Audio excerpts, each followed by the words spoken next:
রয়েছে কিন্তু রানাঘাটে একটা বহু পুরনো একটা প্রাচীন বাড়িতে রয়েছি। দেখিয়ে দাও কড়িবর্গার ছাদ, আর রানাঘাটে যখন রয়েছি রানাঘাটের পান্তুয়া খাবো না এটা কি হতে পারে? দেখো একেবারে এরকম কালো পান্তুয়া, চলো খাওয়া যাক।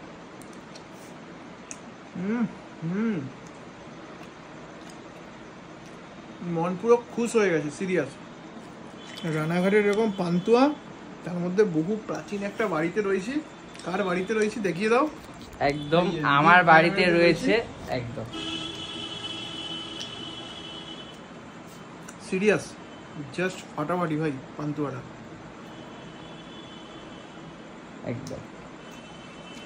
কেমন লাগছে তোমার রানাঘাটের ফেমাস পান্তুয়া, যেটা খেতে ব্রিটিশ সাহেবরা দার্জিলিং মেল যখন রানাঘাট দিয়ে যেত, সেই দার্জিলিং মেল রানাঘাটে দাঁড় করিয়ে ব্রিটিশ সাহেবরা নেবে পান্তুয়া খেয়ে তারপর আবার যেত। এত সব কিছু বলতে পারবো না।